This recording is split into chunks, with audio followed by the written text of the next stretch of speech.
Shalom, peuple de Dieu. Je viens par cette petite vidéo vous faire part d'une vision et surtout faire part à la concernée qui est Maman Olangui. Je parle de son mari. J'ai eu cette vision le 2/10/2017 à 22 h pendant que je priais. J'ai vu cet homme en enfer en train d'être brûlé. Il hurlait et les démons avaient mis des chaînes à ses pieds et à ses mains.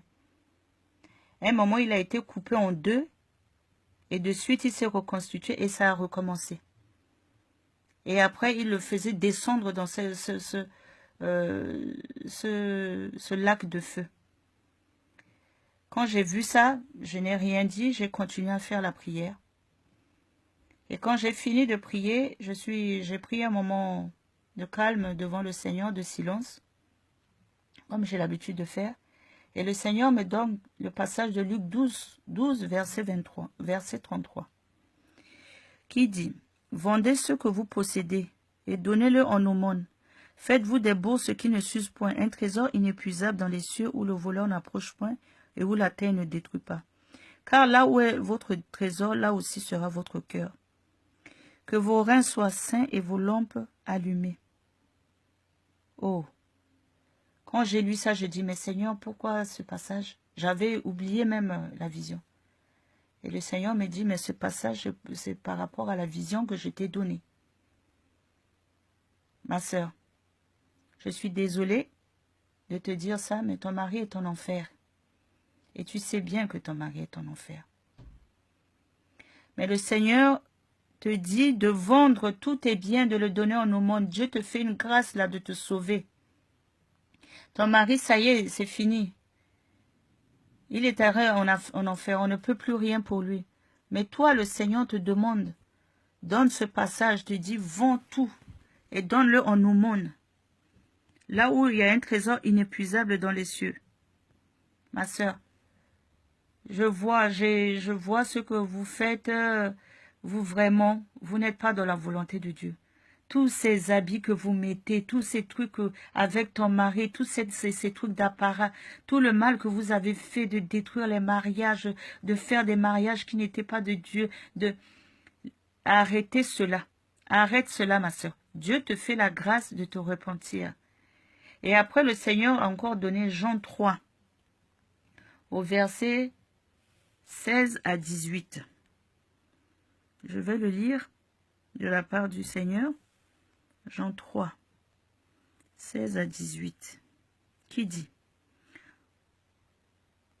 parce que le Seigneur, c'est quelqu'un, il est quelqu'un qui fait grâce, et Dieu te fait grâce en ce moment.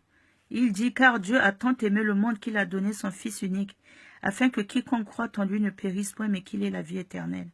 Le Seigneur a tant aimé le monde qu'il a donné sa vie pour toi, pour que tu ne périsses pas.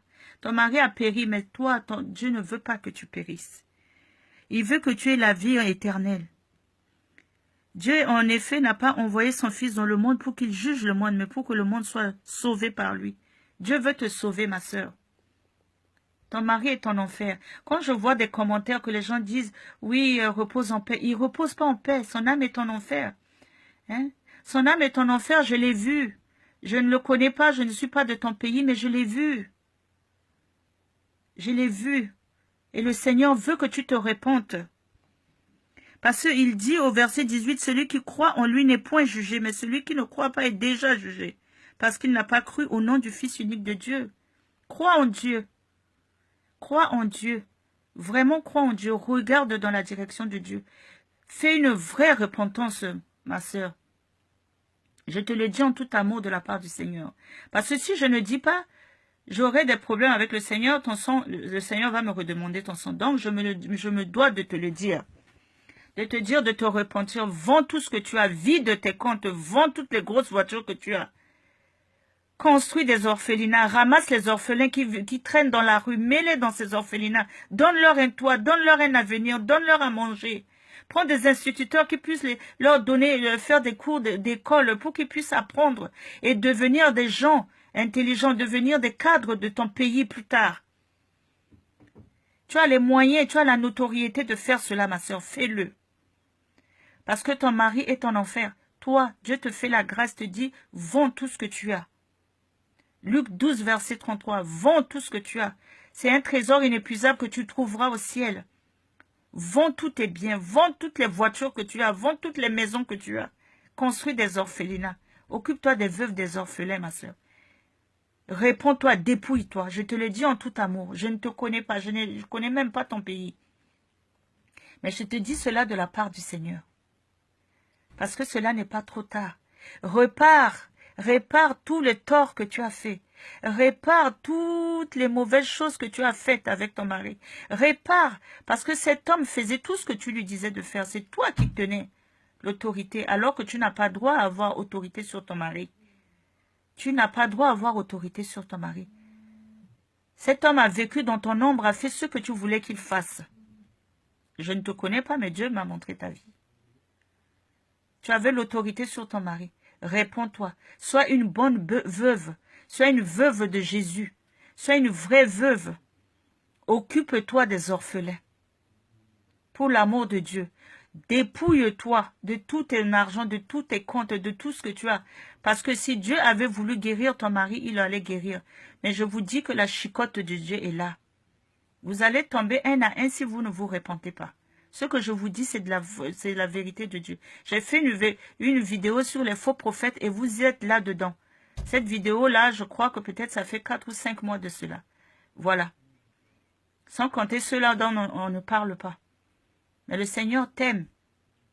Il te fait encore la grâce. Il a dit qu'il a tant aimé le monde qu'il t'a donné sa vie. Dieu lui a donné son Fils unique pour que tu sois sauvé. Ce n'est pas trop tard pour toi, ma sœur. Ce n'est pas trop tard pour toi. Répare, restitue. Répare toutes les mauvaises choses que tu as fait. Répare tous les torts que tu as commis. Restitue tout ce que tu as pris qui n'était pas de Dieu. Avec mensonge ou avec orgueil ou avec arrogance. Il y a beaucoup de mauvais témoignages sur vous. Mais le monde aime les mauvaises choses. Et le monde est derrière vous. Croyons que votre bénédiction vient de Dieu, mais votre bénédiction ne vient pas de Dieu. Tu sais bien que ta bénédiction vient du prince de ce monde. Parce qu'il a dit, celui qui l'adore, il lui donnera les biens matériels. Mais un vrai serviteur de Dieu ne doit pas avoir des biens matériels comme vous avez. Ne peut pas s'habiller comme vous vous habillez. Vous n'avez pas l'humilité. On ne voit que l'orgueil chez vous. On ne voit que l'arrogance, le m'as-tu vu. Oh, réponds-toi, ma sœur. Reviens dans le chemin du Dieu vivant. Sinon ton sort sera pareil que celui de ton mari. Donc je viens par cette vidéo t'interpeller. Je ne te connais pas, mais je sais que ça c'est la parole de Dieu et ça arrivera à ton oreille. Mais que toutes les personnes qui vous ont suivi qui se repentent aussi. Repentez-vous, déchirez le cœur, déchirez votre cœur devant le Seigneur. Pleurez, que le Seigneur puisse te sauver de ce feu éternel. Où se trouve ton mari en ce moment? Les gens font des commentaires que oui, il a été un exemple. Il n'a pas été un exemple, mais pas du tout. Arrêtez de faire ce genre de commentaires qu'il a été un exemple dans le Seigneur. Il n'a pas été un exemple. Il n'a pas été un exemple. Cette église était complètement charnelle. Cette église est complètement charnelle. Parce qu'elle l'est toujours. Elle n'est pas partie avec M. Olangui, elle est là. Mais changez cette église, que cette église soit une église de sanctification, de la crainte de l'Éternel, de Dieu. Parce qu'on n'est pas là pour se montrer que nous sommes riches ou bénis pour montrer aux autres, non. Parce que quand tu meurs, ce n'est pas tes richesses qui vont t'emmener au paradis. Hein? C'est tes actes qui vont t'emmener au paradis. Change tes actes, ma sœur. Je viens de la part du Seigneur te confirmer que ton mari se trouve en enfer. Ton mari est en train de souffrir dans le temps de feu en ce moment. Mais toi, le Seigneur te dit, vends tout ce que tu l'as, donne-le aux aumônes aux pauvres. Et tu trouveras un trésor qui s'usera point. J'ai fait ma part de la part du Seigneur. Tu veux faire, tu veux prendre, tu prends. Tu veux pas prendre, Gloire à Dieu. Que le Seigneur te bénisse et bénisse toute bonne décision que tu prendrais pour ta vie. Amen.